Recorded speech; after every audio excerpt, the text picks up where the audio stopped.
Thank you, Felicia. What a delight it is to see some of you again. I gave a more methodologically focused talk yesterday, a kind of workshop where I focused on personal projects, and despite the title today, I'm going to talk more about human personality. And I want to start by telling you just a little anecdote about my experiences at Harvard. I was teaching at the time an advanced methodology course. And there's some degree of trepidation of the students when they're taking these kind of courses. And they had had bad experiences with the previous course.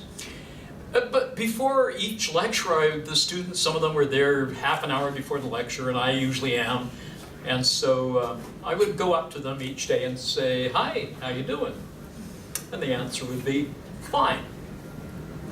And the next day, "Hi, how are you doing?" And the answer would be, "Fine." And then one day, I just happened to say, after "How are you doing?" and the response was, "Fine." "No, really. How are you doing?" And that opened the floodgates. "Really, how are you doing?" And this particular student I addressed said, "Oh, you know, my boyfriend's gone to Stanford, and I realize that advanced statistical analysis is designed to suck the very soul from me."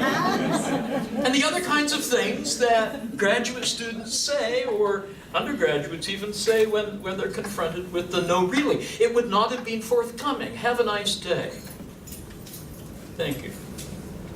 "Really? I can't have a nice day." Or if I could ask you, "How are you doing?" and you're likely to say, "Fine," as am I. But this is a lecture about really. What is it that inclines us to say things are going well? "I'm doing fine." We're not likely in the street to say, "I'm flourishing," but they may say something, typically in the US, "amazing." I'm Canadian, so I say it with a little bit more modulation. "Amazing." And I'm still learning Australian lingo, so it'll take me a little bit longer before I know what would be the answer that would incline me to say, "You, sir, are flourishing." But I want to reflect, as a psychological researcher, on how we might answer the question, "How are you doing?" and "What's up?" and "Really?" I want to start with acknowledging my doctoral students who have been working with me. And then I want to give you a brief flow diagram that will show you everything that we've ever considered in answering the question, "How are you doing?" and "How's it going?" So I'll start by acknowledging Sana Balsari-Palsuli, Simon Coulomb, David Frost, Deanna Whalen, who are everything that I say that has an empirical base to it will have been generated by one of those students. Here is a model that I will not inflict upon you in any detail, but it serves to pinpoint exactly what I think are the critical features of answers to the question, "How's it going?" One of the things we focus upon is the quality of lives. I prefer quality of lives to life quality, because as a personality psychologist who's in imminent danger of becoming a positive psychologist, I find that I'm concerned about the way lives play out, the way in which lives are crafted, in which lives turn awkwardly at certain juncture points that we hadn't anticipated. And so I call this the quality of lives. You might call it the floundering to flourishing continuum. It embodies such things as life satisfaction. We look at both eudaimonic and hedonic well-being. We look at emotional and physical well-being. Competencies and accomplishments, I'll be speaking a little bit about this today. And one thing that matters a lot to us, particularly my doctoral students, is in evaluating how your life is going, looking at what impact you're having on what we call your eco-setting. Now this may be as simple as your neighbors, your loved ones, your community, but it may expand out to the larger sphere of how are the pursuits that shape your life impact upon the contexts of those lives. And here is the flow diagram of the sources. I'm going to focus on what I call the biogenic sources for a few minutes, and I'll pay a little bit of attention to some of the other features here, but not in much detail today. I want this to be a little bit like yesterday as a tasting menu, so that those of you who wish to explore further, I really want to encourage you to join with us. When we say, how's it going, you could say terrible, and I could say, that's what you said last Thursday, terrible. And I think it's what you're going to say next Thursday. It's probably due to a stable attribute that you bring to the situation, which is that you're depressed or a bit neurotic. A stable trait reliably predicting not so good in your life, or a Boolean happiness. These are probably related to what I call biogenic sources. A biogenesis would simply be the forces that have a biological, biochemical, genetic, psychophysiological, pharmacological root. I find it helpful to just call it biogenic. It just saves us giving those 36 concept terms that make our language a little stultifying, particularly to those of you who are not psychologists. So let's just call it biogenic factors. But we may say, how's it going? You say, oh my gosh, I can't believe how crappy this has been recently. And you can say, why? And it said, well, my department is totally against me. I don't know what happened, but I am a pariah, and I have never, ever been a pariah. In fact, I am a delightful, warm, loving, compassionate, open person. It's my situation that has made me miserable right now. So it's a situation. Now, we look at, in our larger research venture, we look at the eco-setting features such as cultural norms. I'll give you an example of that with one of the stable traits of personality in a minute. Economic cycles. I've called this stable, but it's actually relatively stable aspects of our environment. Contextual features that can range from the petty politics of a small department to the overriding ecological, in the biological sense, contexts of our planet. So we can't just look at human flourishing and human well-being as an individual issue. It is an issue that expands outward to our social ecology. Indeed, this is what we call our social ecological model of human well-being. It has an impact on the quality of our lives, on life satisfaction, just as traits, stable traits do. The biogenic and what I call the sociogenic. Again, cultural roles, norms, precepts, concepts that we internalize in the process of socialization. These are what make us creatures that are determined by our cultural institutions. As I mentioned yesterday, for those of you familiar, and it's lovely to see some of you back, thank you, we also look at the personal contexts, which are your own singular, individualistic constructions of your social ecology. Each of us is in this room right now, but each of you literally has a different vantage point physically. And each has a different psychological vantage point. For some, you're here because you want to find out more about personal projects analysis. Terrific. For some, you're here because your advisor told you to be here. For some, you're here because Felicia told you to be here. And so these are different vantage points. These are different personal contexts that add an idiosyncratic flavor to the larger cultural context with which it is intimately related. That, too, has an impact on well-being. But the thing that we have most studied over the last 3 or 4 decades are what we call idiogenic sources. These are the personal, singular acts, strivings, tasks, and projects that we do in our lives. And I refer to this in contrast to well-being indicators or quality of life indicators more generally. as well-doing. It has a 16th century past as a term. It was often invoked in biblical terms as well-doing is charitable works or work that has a positive impact.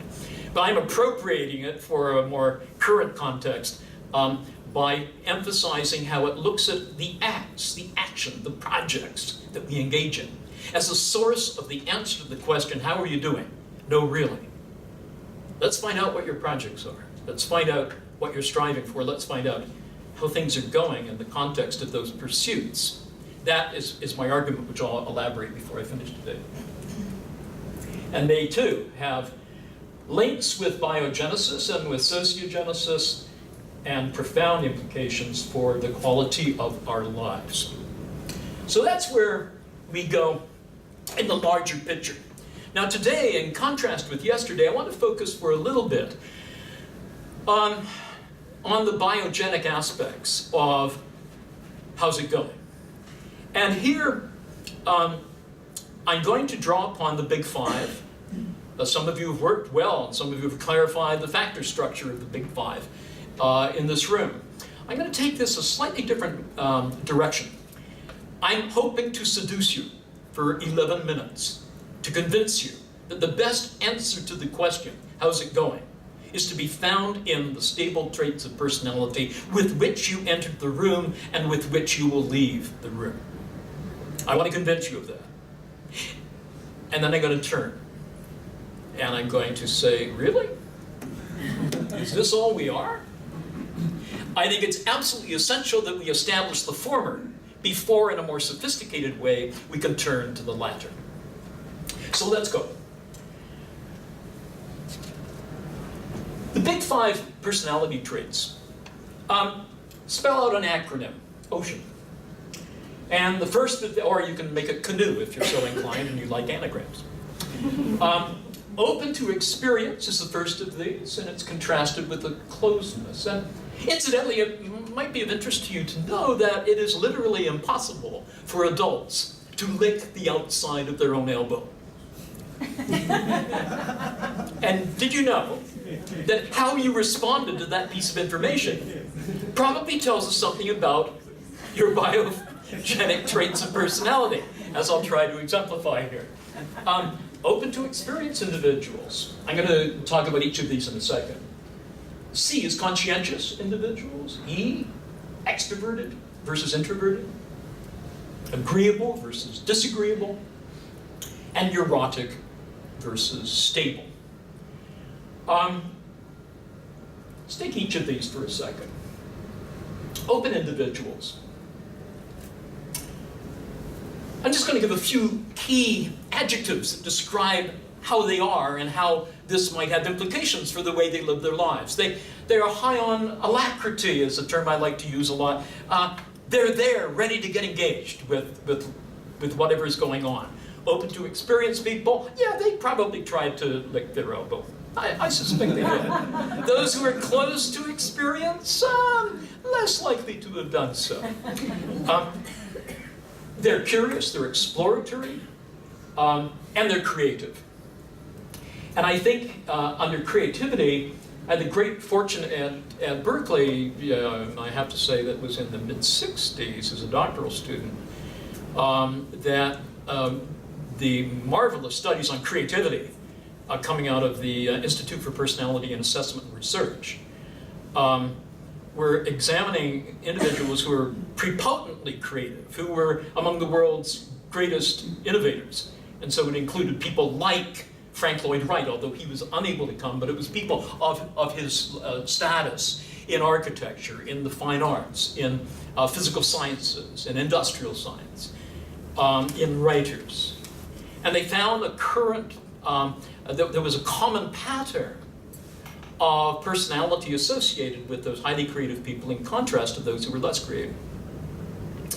And this was one of them, the openness to experience. And these experiences were the emotions that they experienced and generated in their daily pursuits were both positive and negative. So they were open in the sense of being joyful and exploratory and so on, but they were also more prone to depressive affect, more prone to anxiety, more vulnerable.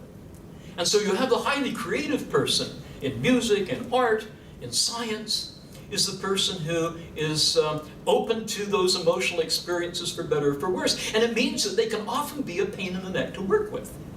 And in one of the chapters of my book, Me, Myself, and Us, and I'll give you the reference at the end of it, I talk about the people with whom they work and how they really have to be looked at as partners in the creative projects that the creative individuals create. Because without the forbearance of individuals who are more conscientious, we'll get to that in a second, and so on, we would not have the creative fruition that these people were able to show. Again, the social ecology of creativity. Conscientiousness. Conscientious individuals are steady, patient, careful. In academic life and in corporate life, they've been shown to have a more likelihood of success. They do better.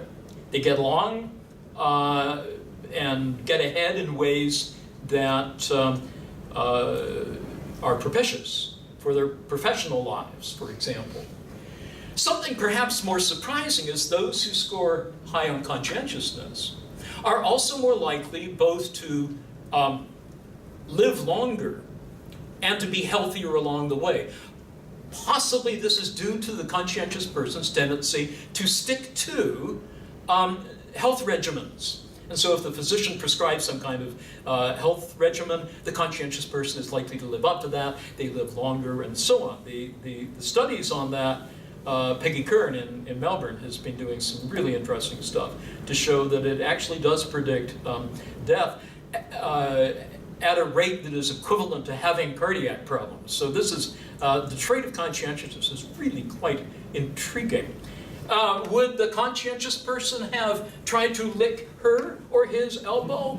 I don't know, but I do suspect that, and I think I saw this happening, that people I suspect are conscientious wrote a little note to themselves, when get home, check out elbow anecdote. They probably already Googled it to see, is it really the case? E, extraversion. I'm going to go into this in much more detail in a minute. They seek out stimulation.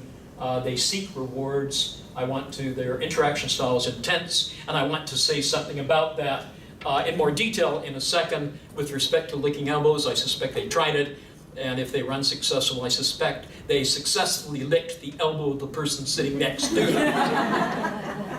Gotta love them or hate them, as the case may be. Agreeable people, they're pleasant, empathetic, they work well in groups. Those scoring low on the scale are diagnostically interesting with respect to our concern about physical health, in that those who are disagreeable are more at risk for coronary disease and other illnesses. Of those individuals who show, for example, type A behavior, it's not the hurriedness that is the behavioral pathogen. It is a hostility underlying it, and hostility and low scores on agreeableness seem to be overlapping concepts at quite a high level. I'll skip over entrepreneurs. Neurotic individuals. Agreeable people.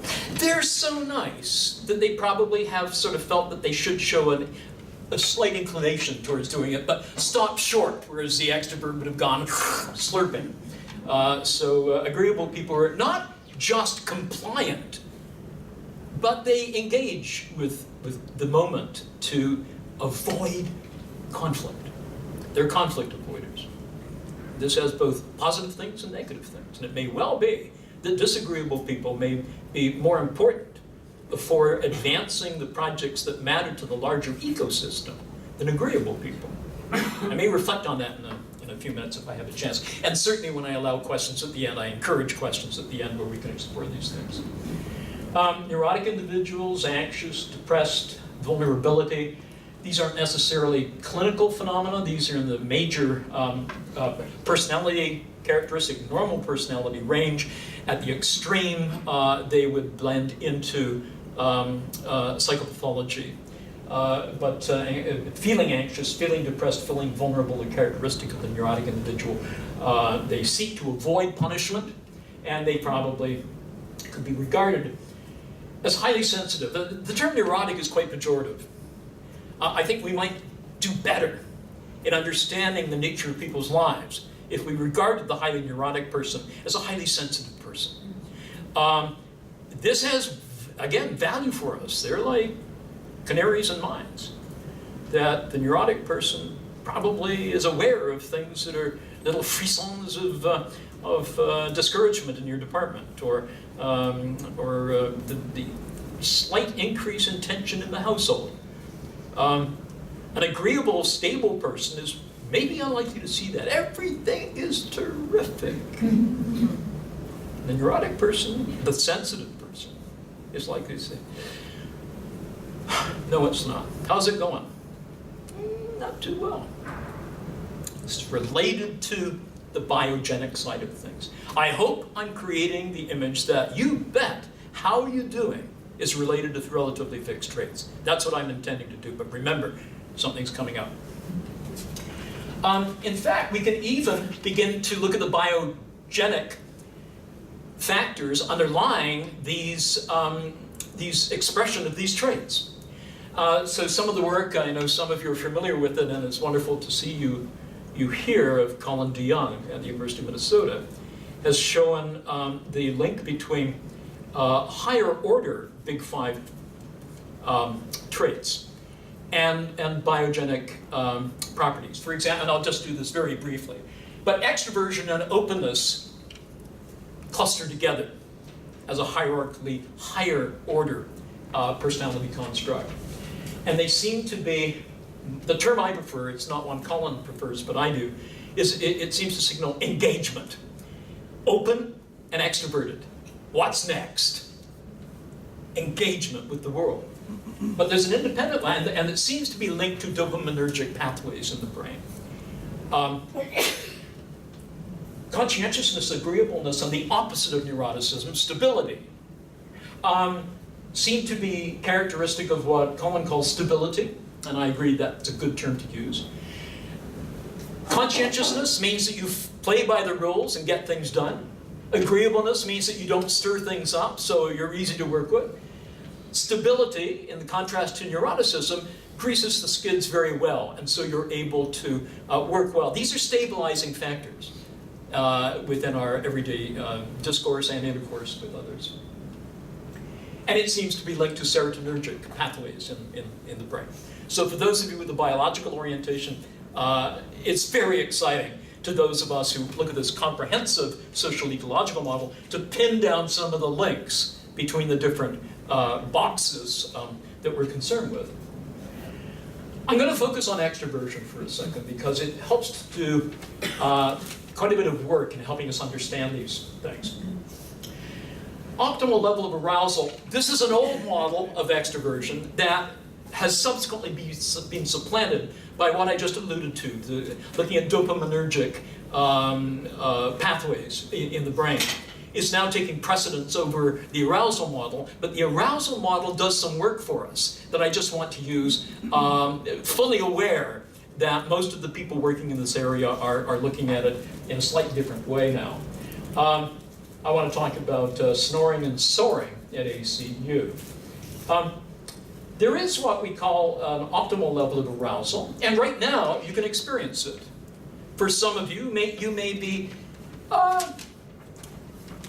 drifting off, let's say, particularly if I go into the subfeatures of the dopaminergic system. You may say, oh yes, time for little snooze.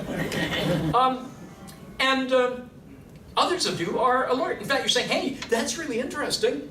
And you find that your arousal level is up in the neocortical areas of the brain. I won't specify which ones because they're still contentious. But subjectively, high levels of arousal are experienced as if you are revving too high. You're buzzed.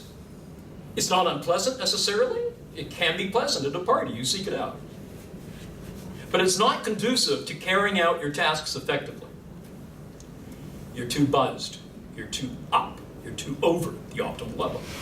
A low level of arousal could be experienced as pleasant if you're just chilling. Sometimes we need to do that. But with respect to solving problems effectively, pursuing your projects carefully and with accuracy, it's not ideal. Somewhere in the middle is more optimal.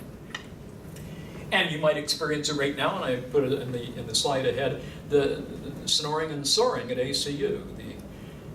Some of you are soaring, and some of you are about to be snoring.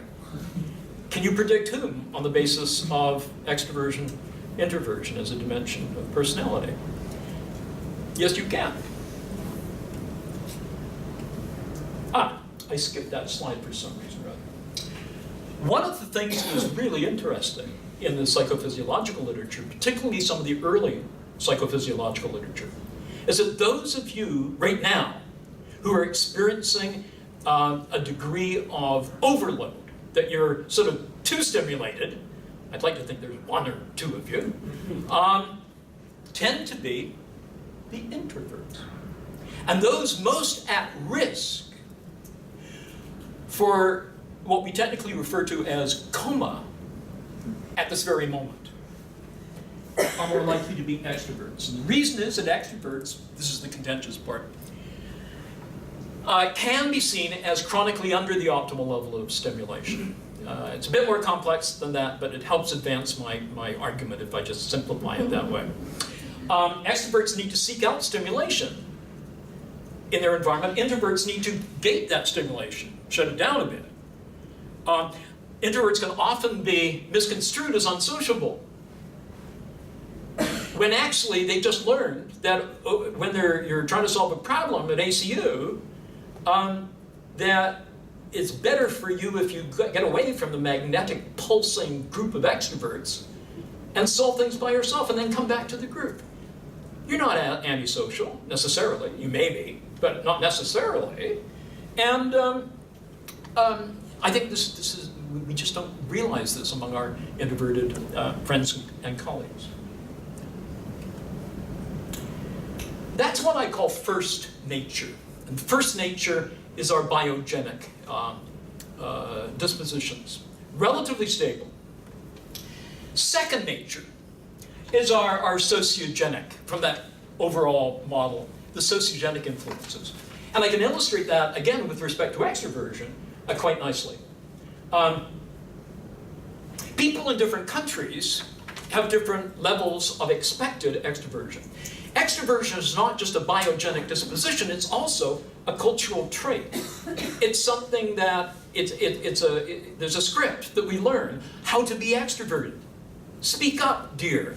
Stand up on the stage, darling. You know, don't leave so soon. These are all little sociogenic structures and strictures which shape our lives on how to behave. Some cultures place a premium on extroverted conduct. The US typically has been relatively high on that. I'm Canadian, so we're somewhere in between the Americans and the Brits. We're right in the middle of the Atlantic when it comes to this disposition. One of our students many years ago was at Oxford, Peter Collett, was studying what is called by the anthropologist Ned Hall, the United Nations dance. And he was videotaping interactions at UN cocktail parties between people who had been from two different countries, one a more introverted norm society and the other more extroverted norm society. Now, when you're interacting with an extrovert from one of these societies, let's say it's an extroverted society, the tendency is to stand close for comfortable communication, to have a lot of body contact, usually unsolicited, to have a lot of eye contact or mutual gaze. We found in some research in England that extroverts are more likely to call people to use more diminutive names. So if you meet somebody called Charles, it rapidly becomes Charlie and then Chuck, and then Chuckles baby, whereas for introverts, it remains Charles for a longer period until you're given permission to move to a more intimate level. So what happens when an introverted person meets an extroverted person in a context that is supposed to promote genial behavior? The extrovert, to be polite, moves forward. The introvert, to be polite, moves backwards. And this gives rise to a vector resolution problem. There are a limited number of ways it can be resolved. One is for the introvert to go bolt backwards, which doesn't look very genial at a cocktail party. The resolution is both mathematically and culturally brilliant. If you do the videotape at first, you don't see anything. But if you speed up the videotape, a dance emerges. And the dance is that the introvert, to be polite, is backing up. The extrovert is lunging. And so the resolution is the introvert just goes in a continuing backward spiral until they get pinned in the corner being breathed upon by a lusty extrovert. You don't need to go to the United Nations to see that. You see it in your offices every day. The designated extrovert in your hallways pokes his head in the doorway and says, "Good morning." And all the introverts stiffen and say, "Oh, he's going to hug us again." And he does. And it's not that introverts are against hugging. It's just that they have hierarchically organized designated huggers and huggies, into which hierarchy he happens not to fall. And it's not that extroverts are hustling or hassling. Not necessarily. It's just that the bounds of conviviality that define his personal space extend to you in one muggy morning in Melbourne or Sydney. You have this clash of personalities. And who I think sees this coming are those majority of people who are at the center of the distribution, the ambiverts. All sorts of work in the last 3 years about the ambivert advantage. And I won't get into that now because it goes beyond the scope of what I wish to address.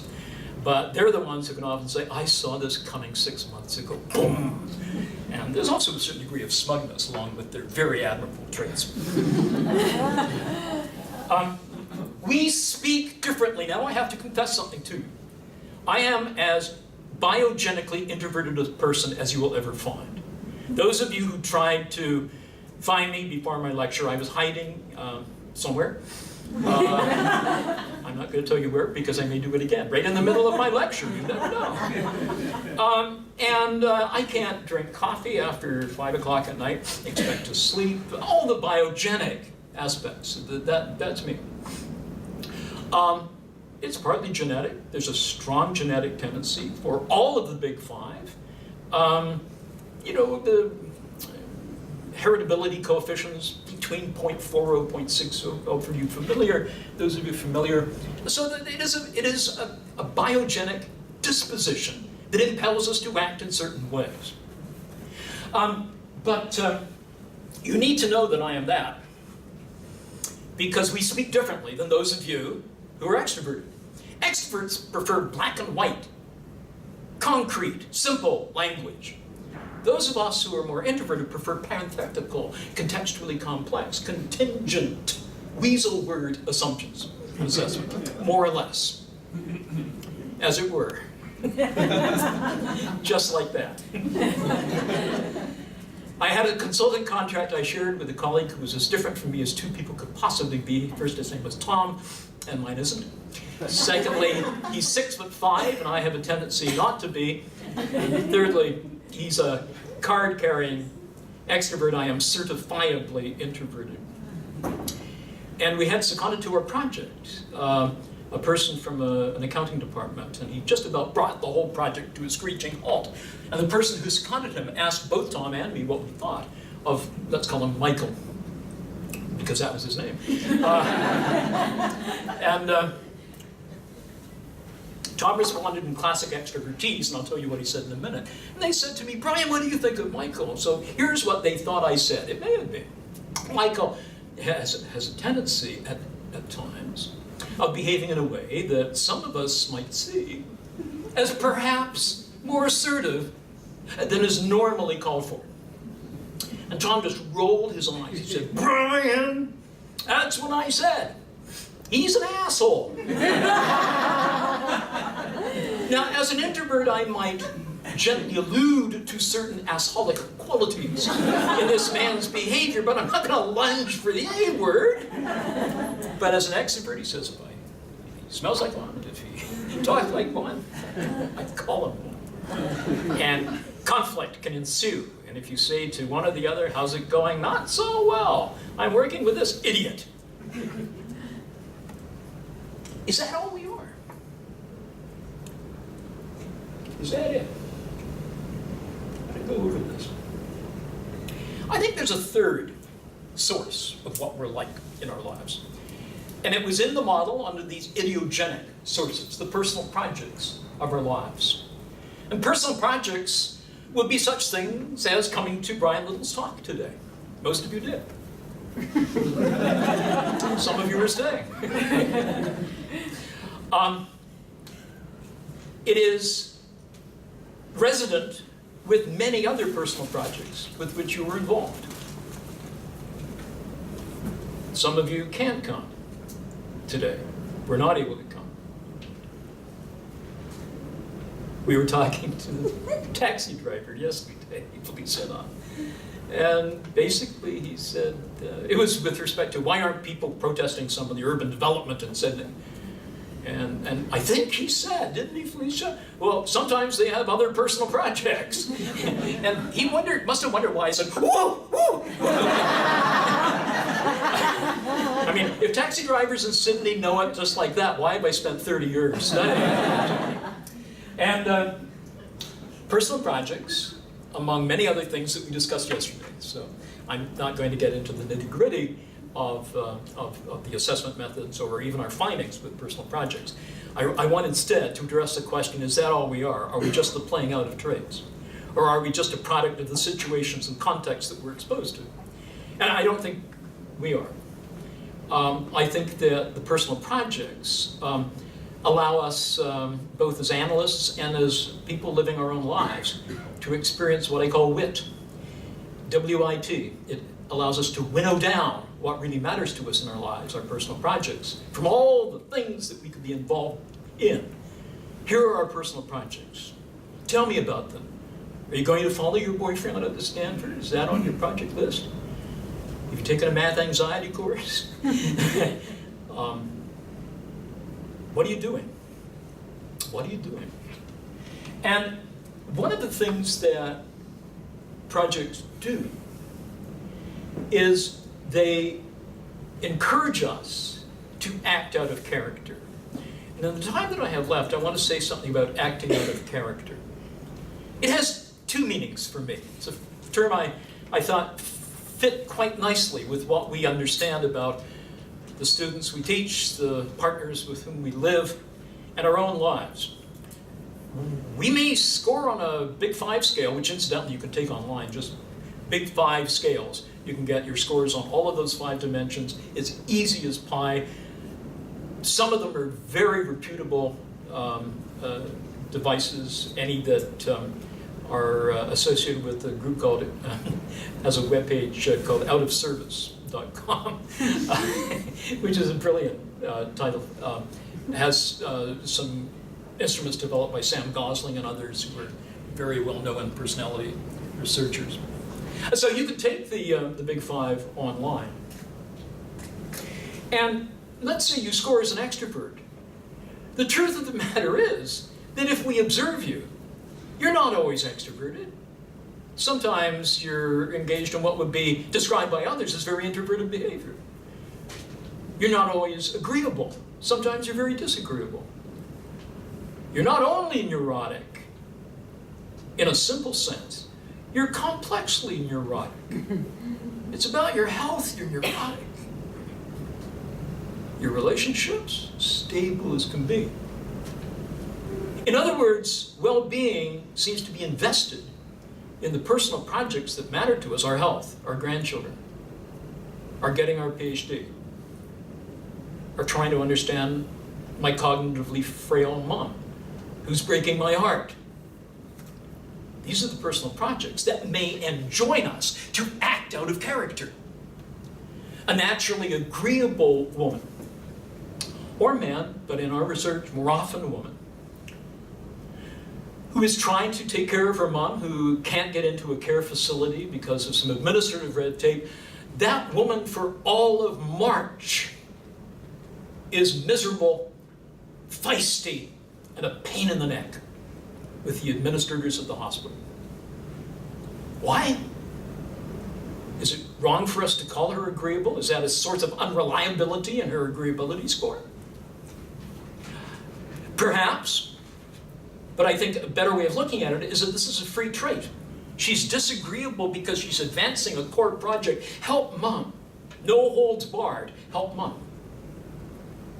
Or an introverted professor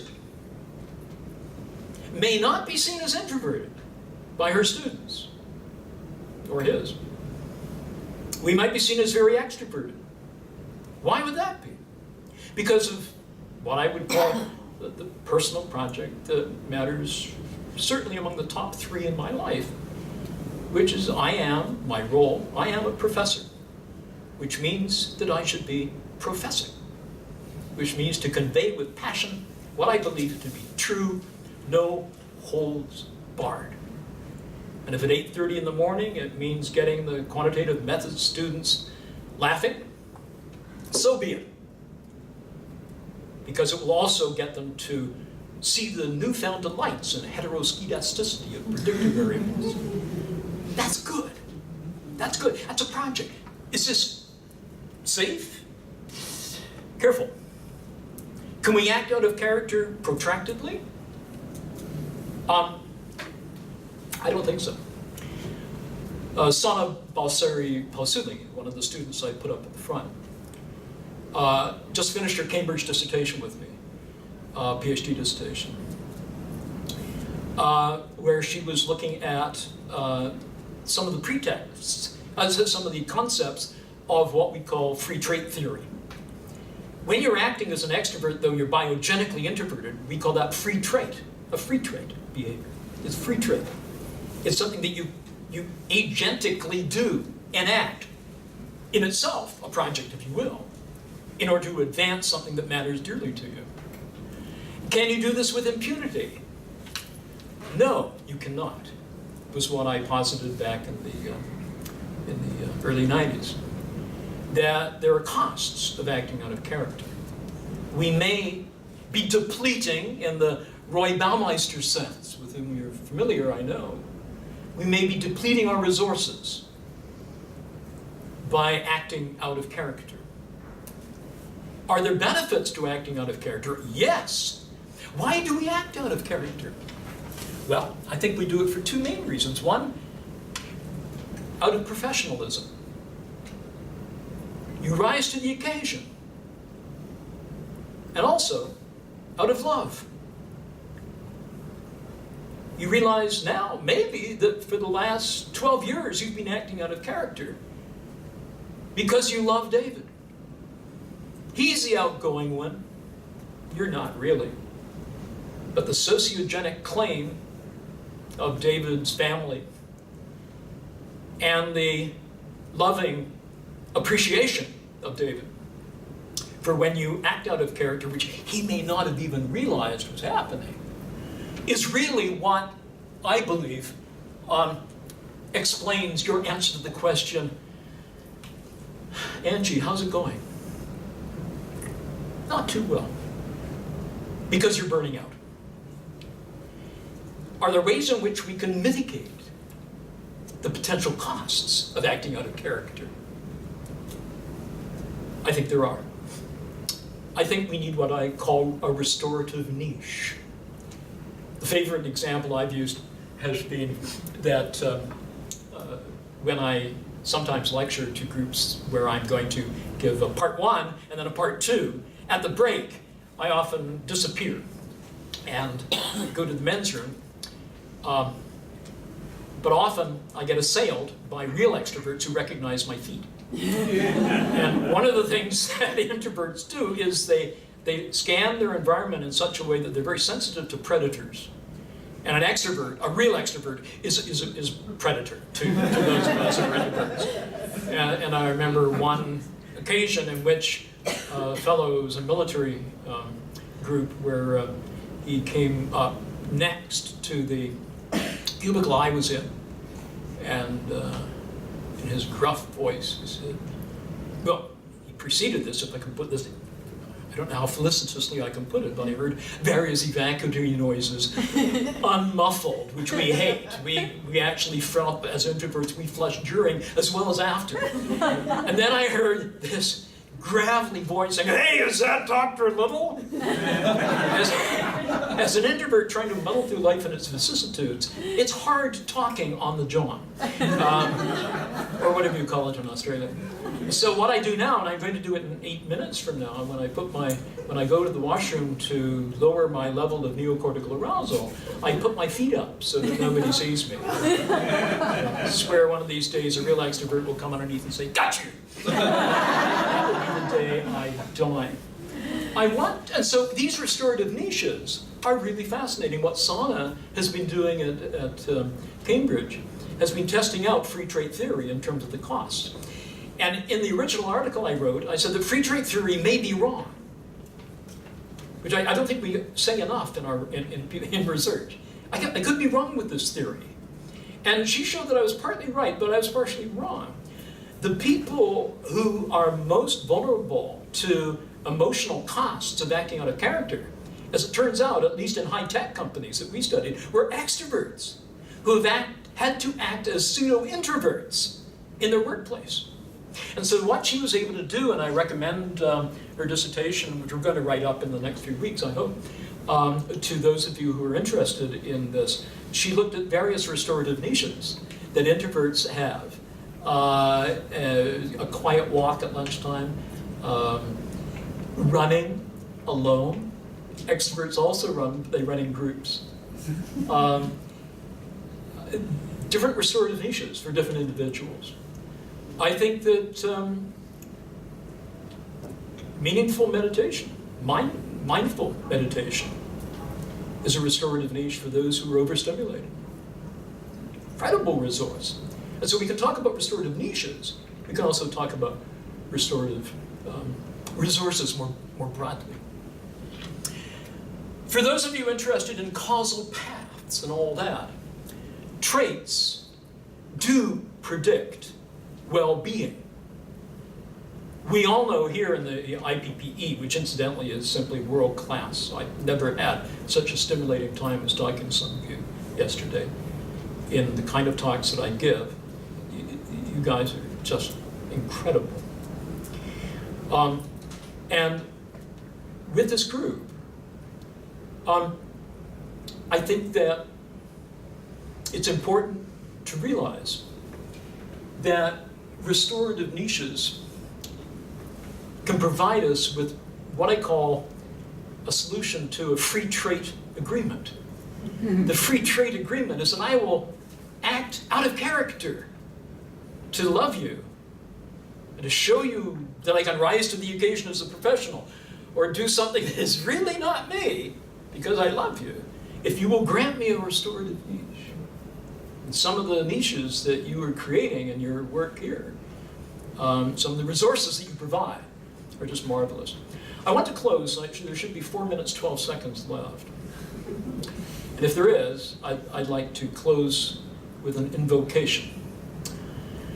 I was reading a book, a very good, solid academic philosophy book by Owen Flanagan. Some of you know Owen's work. And his last chapter, the book is called Self-Expressions. The last chapter is only 2 pages long. And I read it for the first time. And I went downstairs to tell my wife, who I tell everything to. I said, Sue, listen to this, I'm going to read something to you. And halfway through, I teared up. Halfway through, I realized, boy, oh boy, is this ever talking about something that matters to me? And so I want to read part of it to you, not the whole thing, it's just 2 pages, but I want to just close with this.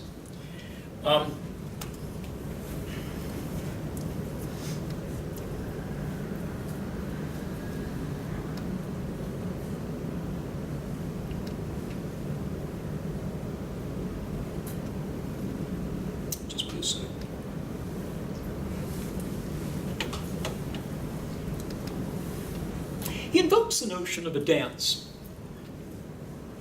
A dance, which he entitles in the chapter, Epilogue, Save the Last Dance for Me. He's talking about something which, trust me, is joyful, but it sounds sad at first. When it's over, this life, when the bell tolls, when time is out, I want it to be just the two of us, you and me, face to face, one-on-one. He's not talking about an intimate other, unless you regard yourself as an intimate other. He's talking about self-reconciliation, as we call it. The two of us, face to face, one-on-one. Possibly there'll be no time to think about it, this life and its meaning, that is. Perhaps there will be time, but it will, if we're lucky, be just the two of us, me thinking about you. Where you are the way this life has been, has gone, and where I am this thinking thing, looking back, over an instant, jumping jack flash, a moment, only a moment ahead of you. Perhaps we should do this sooner, this dance. Maybe even on a regular basis. Since there might be, as I've said, no chance in reality for that last dance with each other. So a dance is a dance of self-reconciliation. A different kind of restoration, a vital source of restoration. In fact, surely this is the best strategy. I have things to learn from you. Perhaps you feel this way too. So it would be good if we spin and change places in this dance. You, my self-examined, should get a chance to lead, to teach me, the critical eye, how to be less clumsy, when to lead, when to follow, when to just dance and say or think nothing. He goes on to say, we've been doing this for some time.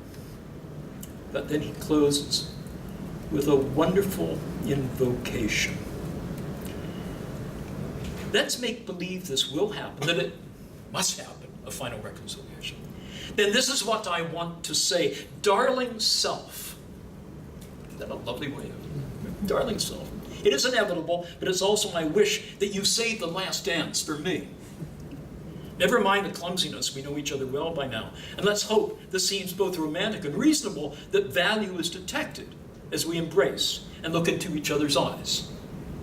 Me and myself. Perhaps there will be time to articulate the value we detect. Perhaps there will be time for expression of feelings. It matters. Even if there's neither mind nor time for these things that we would have detected. Value, worth, and meaning. Had there been mind and time, a glance, a kiss, the shadow of our smiles would do, but it should be more than mere infatuation. It should really matter. This life, that is, should really mean something. Respect should be warranted. It will be good to feel in that final dance. Peace of mind, to be comfortable, to sense integrity and effort, and to recognize that we had some fun. That's where it got me, that part. Remember, if anyone knows you, really remembers and knows you, especially how you dance, it is me. Me, myself, and I. Cha-cha-cha.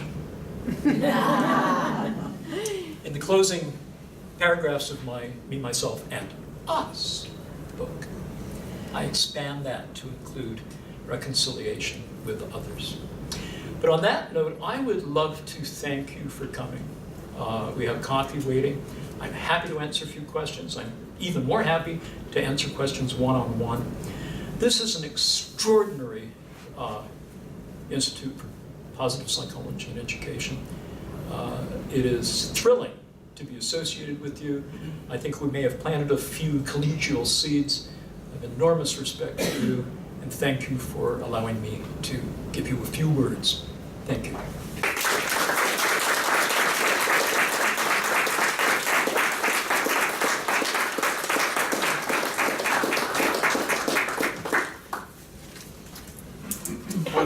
privilege. I get to say thank you very much, and hopefully we've planted some mutual seeds that are going to flourish. And here's a small gift as a thank you for coming here. And I don't want to interrupt people that have questions or want to talk to Brian afterwards, but I want to thank you so much for giving such a lovely presentation. Thank you. And sharing of yourself in that presentation. You do a lovely job of that. Thank you so much. Thank you.